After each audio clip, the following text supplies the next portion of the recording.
19 सितंबर 2025 को एक घोषणा की ट्वीट आती है जिसमें कुछ गैर अप्रवासी श्रमिकों के प्रवेश पर प्रतिबंध की घोषणा लिखी थी। ट्वीट करने वाले शख्स अमेरिका के राष्ट्रपति डोनाल्ड ट्रंप थे, जिन्होंने H-1B वीजा को लेकर कुछ नए नियमों को पेश किया, जिसमें 21 सितंबर 2025 के बाद सभी नए H-1 वीजा आवेदनों के लिए $1 लाख अर्थात 83 लाख रुपए का शुल्क देना होगा। इस खबर को सुनकर अप्रवासी कामगारों और तकनीकी कंपनियों के बीच खलबली मच गई। ट्रंप ने इस कानून को बचाते हुए इसे अमेरिकी कामगारों की सुरक्षा का उपयोग बताया और साथ ही मौजूदा व्यवस्था को राष्ट्रीय सुरक्षा के लिए खतरा बताया। अब बात करते हैं H-1B वीजा में नए नियम आने से खर्च में क्या बदलाव हुआ। वैसे तो अभी तक कुल कानूनी कार्रवाई, फाइलिंग और प्रोसेसिंग फीस $900 यानी 78,000 रुपए से लेकर $5,000 यानी कि 4.3 लाख यानी कि 4,30,000 रुपए तक की लागत थी, जिसमें अधिकांश लागत को नौकरी देने वाली कंपनियां वहन करती थी। लेकिन अब नए कानून में 21 सितंबर 2025 के बाद दायर की गई प्रत्येक H-1B याचिका के साथ अब आप सबको $1 लाख यानी 83 लाख रुपए का शुल्क देना अनिवार्य कर दिया गया है। संयुक्त राज्य अमेरिका के 41वें वाणिज्य सचिव हार्वर्ड लुटनिक ने स्पष्ट किया है कि यह वार्षिक शुल्क नहीं है, बल्कि यह याचिका के समय ली जाने वाली एक कल शुल्क है। H-1 वीजा की बात करें तो यह एक गैर अप्रवासी वीजा है जो अमेरिकी कंपनियों को कुछ विशेष व्यवसायों के लिए विशेष रूप से प्रौद्योगिकी, इंजीनियरिंग, स्वास्थ्य सेवाओं और वित्त में विदेशी श्रमिकों को अस्थायी रूप से रोजगार देने का इजाजत देता है।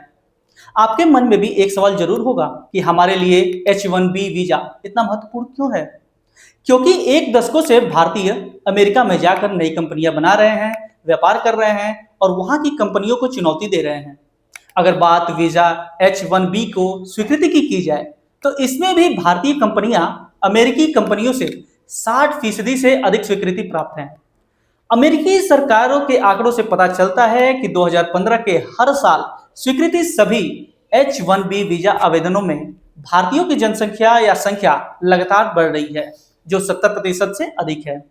इस प्रकार बढ़ती संख्या भारतीयों को अमेरिका में कुशल प्रभाव या प्रतिभाओं के साथ सबसे बड़े स्रोत के रूप में उजागर करता है।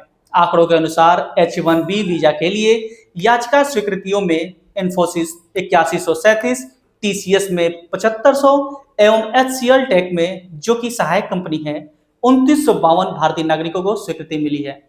जहां अमेरिकी IT सेक्टर की बात करें तो गूगल में 5364, मेटा में 4440 और एप्पल में 3873 भारतीय नागरिकों को H-1B वीजा की स्वीकृति है।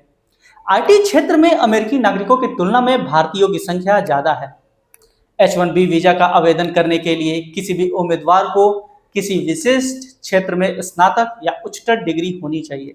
H-1B व्यवसाय में विज्ञान, इंजीनियरिंग, उन्नत शिक्षा और सूचना प्रौद्योगिकी जैसे क्षेत्र शामिल हैं। H-1B वीजा में हुए बदलाव से वैश्विक स्तर पर अपने कैरियर के रास्ते के रूप में देख रहे भारतीय पेशेवरों और छात्रों में अनिश्चितताएं दिखाई दे रही हैं। अमेरिका की यह नीति भारतीयों के लिए कितनी हितकारी है, इसका जवाब आप जरूर बताएं। धन्यवाद।